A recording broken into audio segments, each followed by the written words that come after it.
Hello friends, वापस आप सभी का स्वागत है हमारे इस यूट्यूब चैनल में। तो जितने भी स्टूडेंट हैं जो कि इस वर्ष बिहार बोर्ड से क्लास 11th में अध्ययन कर रहे हैं, तो उनके लिए यहाँ पे बहुत ही अच्छा और बहुत ही बड़ा अपडेट निकल के आ रहा है कि जैसा कि आप लोग को मालूम होगा कि जिस प्रकार से आपको 10th का एग्ज़ाम देने के लिए 9th में आपका यहीं रजिस्ट्रेशन हो गया था, उसी प्रकार से आपको 12th का भी बोर्ड एग्ज़ाम देने के लिए आपका 11th में ही रजिस्ट्रेशन करवा लिया जाता है। तो अब इंटर का रजिस्ट्रेशन 2025-27 सत्र के लिए शुरू हो चुका है।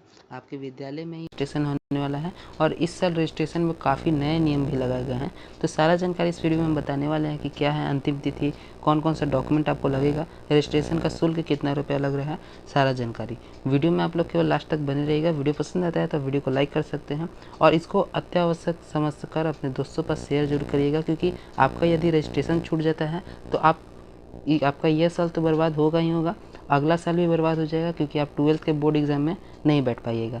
इसलिए इस रजिस्ट्रेशन को करना ज़रूरी है। पूरा डिटेल बताते हैं आपको, फटाफट से हम वीडियो की शुरुआत करते हैं। तो देखिए, यही वो पत्र है जो कि बिहार विद्यालय परीक्षा समिति बिहार बोर्ड द्वारा जारी किया गया है।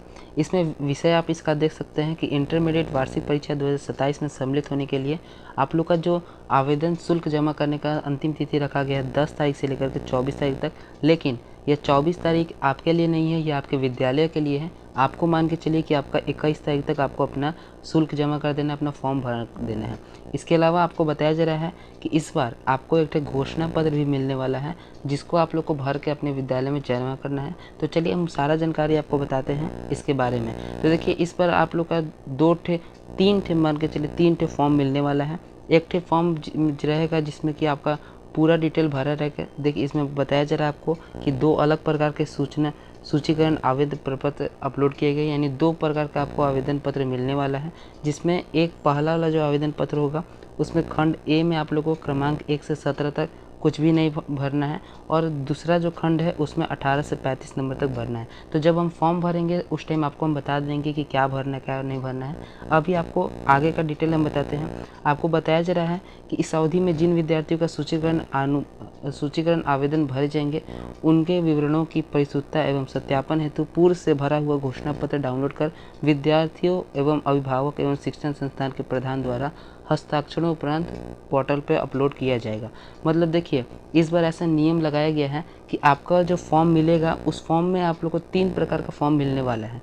हम तीनों स्ट्रीम के विद्यार्थियों के लिए बतला रहे हैं, साइंस कॉमर्स आर्ट्स तीनों के लिए। देखिए, 3 प्रकार का आपको फॉर्म मिलेगा, जिसमें से आपका ये जो पहला फॉर्म रहेगा इसमें आपका नाम, आपका मतलब कुछ डिटेल आपका भरा रहेगा, और दूसरे फॉर्म में भी आपको कुछ डिटेल भरा रहेगा। लेकिन जो पहला वाला फॉर्म है इसमें आप लोगों को कोई भी छेड़छाड़ नहीं करना है, यानी इसमें आप बाहर से कुछ भी काट कुट कर सकते नहीं हैं। लेकिन ये जो दूसरा वाला फॉर्म है इसमें आपको अपने बारे में कुछ डिटेल बताना होगा, जैसे आपको आपका नाम पूछा जाएगा ना, आपका सब्जेक्ट एड्रेस, ये सब पूछा जा सकता है। और तीसरा जो फॉर्म है, या तीसरा फॉर्म में आप लोग को अपना सब्जेक्ट का जानकारी देना है। तो पहला दूसरा जो फॉर्म है यह साइंस कॉमर्स आर्ट्स तीनों स्ट्रीम के विद्यार्थियों के लिए सेम होने वाला है। लेकिन जो तीसरा फॉर्म रहेगा इसमें आपका सब्जेक्ट का डिटेल पूछा जाएगा, तो ये आपके लिए तीनों स्ट्रीम के स्टूडेंट के लिए अलग अलग होने वाला है। यानी कुल मिला जुला के समझिए कि इस बार जो आप लोग को फॉर्म मिलने वाला है उसमें कुछ डिटेल आपको पहले से ही भरा हुआ मिलेगा। इसमें इसके अलावा आपको यहाँ बताया जा रहा है कि आपको अपार आईडी अपनी जिस विद्यार्थी का बना है तो उसको भर सकते हैं, अन्यथा इसको छोड़ सकते हैं। इसको कोई अनिवार्य रूप से नहीं किया गया, लेकिन जिनका बन गया है उनको भरना है। उसके बाद बताया जा रहा है कि इंटरमीडिएट विज्ञान वाणिज्य कला संख्या विद्यार्थियों को कुल 5 विषयों में को भरना जाता है। मतलब कि जो इंटरमीडिएट साइंस कॉमर्स और आर्ट्स सब्जेक्ट स्ट्रीम से पढ़ते हैं विद्यार्थी, उनको कुल 5 विषयों को भरा जाता है, जिसमें पहला भाषा 1 होता है और दूसरा भाषा 2, यानी इंग्लिश और हिंदी जिसको लिया जाता है। उसके अलावा ऐच्छिक विषय में आप लोग को 3 ठे चूज़ करना रहता है। ऐच्छिक विषय में जैसे कि साइंस वाले स्टूडेंट के लिए बता दें तो पीसीबी या पीसीएम होता है, या फिर आर्ट्स वाले स्टूडेंट का हिस्ट्री, पॉलिटिकल, ज्योग्राफी। इस तरह से आप लोग 3 ठे सब्जेक्ट लिए होंगे, और प्लस 2 ठे आपका हिंदी इंग्लिश होगा। और उसके अतिरिक्त भी आपको कोई सब्जेक्ट लेना है तो आप भर सकते हैं। आपको हम बता दें कि आप एडमिशन जब स्कूल में एडमिशन लिए होंगे उस वक्त कुछ भी डिटेल की लिए होंगे, उस समय आपको नहीं मायने रखता है, परंतु अभी जो भी आप लोग सब्जेक्ट भरिएगा यही सब्जेक्ट आपको आगे भी पढ़ते रहना होगा, और बोर्ड एग्जाम में भी उसी सब्जेक्ट में आपको बैठना होगा। ठीक है, यानी अभी आप अपना सब्जेक्ट चेंज कर सकते हैं। अब बहुत सारे छात्रों के मन में यह सवाल होगा कि क्या हम अभी अपना स्ट्रीम चेंज कर सकते हैं, मतलब साइंस से कॉमर्स में जा सकते हैं या कॉमर्स से आर्ट्स में जा सकते हैं, या फिर क्या हम अपना विद्यालय बदल सकते हैं। तो इसका सवाल है हाँ, आप बदल सकते हैं, क्योंकि अभी स्पॉट एडमिशन का डेट जारी है। आप लोग को 12 से 13 तारीख तक स्पॉट एडमिशन चलने वाला है, परंतु इसमें काफ़ी रिस्क है। हम कहेंगे कि आप मत करवाइएगा, क्योंकि अब ज़्यादातर विद्यालय में आप जाकर के देखिएगा तो कहीं भी सीट आपको खाली नहीं मिलेगा। सबसे पहले तो आप लोग का जिस भी विद्यालय में एडमिशन है उसमें नाम कटवाना होगा आपको, फिर नया विद्यालय का तलाश करना होगा जहाँ पे आपका एडमिशन हो, और जो नया विद्यालय मिलेगा अब उसमें भी आपके मनपसंद का स्ट्रीम भी नहीं मिल सकता है। तो हम कहेंगे कि आप अब चेंज मत करवाइएगा। हाँ, लेकिन आप सब्जेक्ट चेंज करवा सकते हैं, मतलब कि आप साइंस के अंतर्गत पहले पीसीबी लिए थे, यानी फिजिक्स केमिस्ट्री बायो, अब आप चाहें तो पीसीएम करना है यानी फिजिक्स केमिस्ट्री मैथ करना है, तब आप वह करवा सकते हैं। लेकिन आप स्ट्रीम बदलवाना चाहते हैं तो वह मेरे ख्याल से अब नहीं होगा, ठीक है। उसके बाद यहाँ पे आपको जो व्यावसायिक विषय होता है उनके लिए बताया जा रहा है, तो ये आपको किसी काम का नहीं है। उसके अलावा यहाँ पे आपको डेट बताया जा रहा है कि आपको 10 तारीख से लेकर के 21 तारीख के बीच में अपना शुल्क जमा कर देना है, यानी कि फॉर्म भर देना है, ठीक है। और 21 तारीख से लेकर के 24 तारीख तक आपके विद्यालय के जो प्रधानाध्यापक हैं उनको समय दिया गया है ऑनलाइन फॉर्म अपलोड करने के लिए। आपको ऑनलाइन आप नहीं कर सकते हैं, ऑनलाइन आपके स्कूल के ही टीचर करेंगे, इसलिए आपको केवल ऑफलाइन फॉर्म भर के अपने विद्यालय में जमा करना है। इसके अलावा आपको बताया जा रहा है कि आप यदि अनुमति आवेदन पत्र को एकदम ढंग से सूचना सतर्कता बरतते हुए भरना है, मतलब इसके बाद आपका परिवर्तन की आवश्यकता नहीं होगी। मतलब आप अभी जो भरिएगा डिटेल वही आपका आगे हमेशा के लिए हो जाने वाला है, इसलिए आपको इसको देख करके भरना है एक एक चीज़ को। इसके अलावा यहाँ पे बताया जा रहा है कि आप लोग का शिक्षण संस्थान के प्रधान द्वारा ऑनलाइन भरे गए आवेदन को 2 प्रति जो विद्यालय के हस्ताक्षर एवं मुहर के साथ विद्यार्थी को दिया जाएगा। उसमें से यदि किसी भी प्रकार की त्रुटि हो तो संबंधित विद्यार्थी उनके वंचित सुधार एवं प्रति हस्ताक्षर के साथ पूर्ण शिक्षण संस्थान के पोर्टल में संशोधन करते हुए उपलब्ध करा देंगे और प्रति शिक्षण संस्थान का हस्ताक्षर मुहर कर पास रख लेंगे। मतलब यहाँ पे बताया जा रहा है कि जैसा हमने आपको बताया था कि आपको जो फॉर्म मिलने वाला है उस फॉर्म में कुछ डिटेल आपका पहले से भरा होगा, तो आपके विद्यालय के जो प्रधानाध्यापक आपको देंगे फॉर्म, उसमें आपको कोई भी गलती लगता है तो आप उसको घेर के उसके बगल में सही लिख सकते हैं और इस प्रकार से आपका यह सुधर सकता है। लेकिन यह काम होगा कब? तो 21 तारीख से पहले आपका काम होगा। उसके बाद फिर यहाँ पे नीचे हम लोग चलते हैं।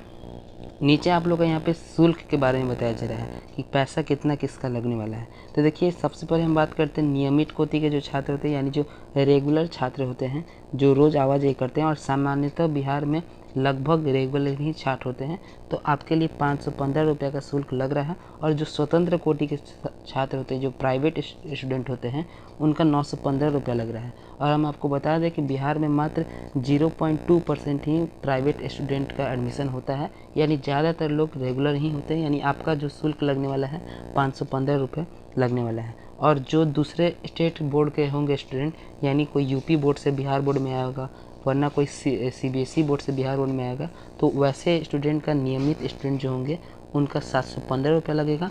और जो स्वतंत्र कोटि के होंगे यानी जो प्राइवेट होंगे उनका 1115 रुपया लगने वाला है। आप मेनली समझिए कि आपका 515 रुपया शुल्क आपके रजिस्ट्रेशन करवाने में लगा जाएगा। फिर यहाँ पे आपको प्रोसेस बताया जा रहा है कि सबसे पहले आपके जो प्रिंसिपल हैं आपको लॉगिन करेंगे आपका डिटेल अपने लैपटॉप में। उसके बाद फिर आपका रजिस्ट्रेशन फॉर्म डाउनलोड करेंगे, रजिस्ट्रेशन का पेमेंट करेंगे, जो आप पेमेंट उनको दिया जाएगा, पेमेंट स्टेटस चेक करेंगे। जब पेमेंट स्टेटस चेक हो जाएगा तो उसके बाद फिर आपको फॉर्म जो मिलेगा, आप जो फॉर्म भर के दिए होंगे उसको ऑनलाइन फॉर्म भरेंगे आपके प्रिंसिपल। और उसके बाद फिर उसके लिए घोषणा पत्र जो आपको मिलने वाला है, हमने आपको पहले नहीं बताया लेकिन बता देते हैं कि आपको इस पर एक घोषणा पत्र भी मिलेगा। अब ये घोषणा पत्र क्या है? तो घोषणा पत्र उसमें लिखा हुआ रहेगा कि आप जितना भी डिटेल भरे हैं वो सही है, और आगे कुछ भी दिक्कत होगा तो उसके लिए आप ही जिम्मेदार हैं। यह सब जानकारी इसमें भरा होगा। उसमें आपको अपना सिग्नेचर करना होगा और अपने गार्जियन का सिग्नेचर करवाना होगा। तो यहीं पे उस घोषणा पत्र को अपलोड करना है और उसके बाद फिर आप लोग का रजिस्ट्रेशन सक्सेसफुली हो जाएगा। यही प्रोसेस आपके शिक्षकों को बताया गया है। बाकी इसके बाद आपको एक पासवर्ड साइज फ़ोटो देना होगा। अब मांगा जाएगा तो आप दे सकते हैं, अन्यथा ज़रूरी नहीं है। अब उसके बाद यहाँ पे बताया जा रहा है कि दिनांक 10/9 से लेकर के 24 तक की अवधि में जिन विद्यार्थियों का सूचीकरण आवेदन भरे जाएंगे उनके विवरणों की परिशुद्धता का सत्यापन हेतु पूर्व से भरा हुआ घोषणा पत्र डाउनलोड कर विद्यार्थियों के माता पिता और शिक्षण संस्थान के प्रधान द्वारा हस्ताक्षर उपरांत समिति पर पोर्टल पर अपलोड करना आवश्यक है। जो कि हमने आपको अभी ऊपर बताया था घोषणा पत्र के बारे में, उसी के बारे में बताया जा रहा है कि आप लोग का जो ऑनलाइन आप फॉर्म भर दीजिएगा, और माफ़ करिएगा, जो आप फॉर्म भर दीजिएगा उसके बाद आपको जो घोषणा पत्र मिलेगा उसमें आप मिलान कर लीजिएगा कि आपका सारा डिटेल सही है कि नहीं। अब सारा डिटेल सही होगा तो आप लोग के आप अपने गार्जियन से और अपने सिग्नेचर करवा के अपने विद्यालय में आप जमा कर दीजिएगा। अब आप लोग में से बहुत लोग को नहीं समझ में आ रहा होगा कि हम किस फॉर्म के बारे में बात कर रहे हैं, वरना घोषणा पत्र क्या है। तो हम आने वाली वीडियोज़ में आज या कल में एक वीडियो लेंगे, उसमें आपको बता देंगे कौन कौन सा फॉर्म आपको भेजने वाला है और किस प्रकार से उन फॉर्म को भरना है। आप केवल चैनल को सब्सक्राइब कर लीजिए, जल्दी ही वह वीडियो आपके लिए लाने वाले हैं। उसके बाद बताया जा रहा है कि आप लोग को जिन संस्थान अभिभावक को प्रधान एवं अन्य संबंधित से वंचित हैं तो इसकी सुविधा के लिए एंड्रॉयड मोबाइल ऐप बनाया गया है, जिसका मतलब यहाँ पे आपको एक मोबाइल ऐप बनाया गया BSCB इन्फॉर्मेशन ऐप। इस ऐप के माध्यम से ही आपको आपका जानकारी पता चल जाएगा।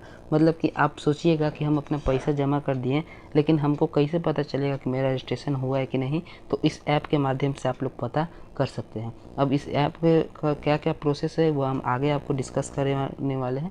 बाकी इसके लिए एक हेल्पलाइन नंबर जारी किया गया है, आप चाहे तो इससे भी फ़ोन कर सकते हैं। तो देखिए यही पूरा जानकारी था। बिहार बोर्ड ये पत्र जारी किया गया था और इसके अलावा एक और नोटिफिकेशन भी जारी किया गया है, जो कि ये नोटिफिकेशन इसमें भी सेम टू सेम वही चीज़ बताया गया है कि आप लोग का जो पत्र है 10 तारीख से लेकर के 24 तारीख तक भरा जाने वाला है। 10 तारीख से मान के चलिए कि 21 तारीख तक आप लोग को भरा जाएगा। और उसके अलावा यहाँ पे बताया जा रहा है कि इस अवधि में जिन विद्यार्थियों का सूचीकरण अनुमति पत्र भरे जाएंगे उनके विवरणों की परिशुद्धता एवं सत्यापन हेतु घोषणा पत्र डाउनलोड करके विद्यार्थी के माता पिता व शिक्षण संस्थान के प्रधानाध्यापक का हस्ताक्षर के बाद अनिवार्य रूप से अपलोड करना है। मतलब कि घोषणा पत्र आप लोग को अपलोड करना जरूरी है, ये आपके विद्यालय के प्रधानाध्यापक को बताया जा रहा है। इसके अलावा यहाँ पे सब चीज़ वही बताया गया है जो हमने आपको पहले ही से बताया है। कुछ एक्स्ट्रा चीज़ यहाँ पे नहीं है कि अपार आईडी जिनके पास है उनको भरना है, अन्यथा आप छोड़ सकते हैं। इसके अलावा फॉर्म भरने का यहाँ पे प्रोसेस बताया जा रहा है और यहाँ पे सब्जेक्ट बताया जा रहा है कि कौन कौन सा सब्जेक्ट आप लोग चूज़ कर सकते हैं।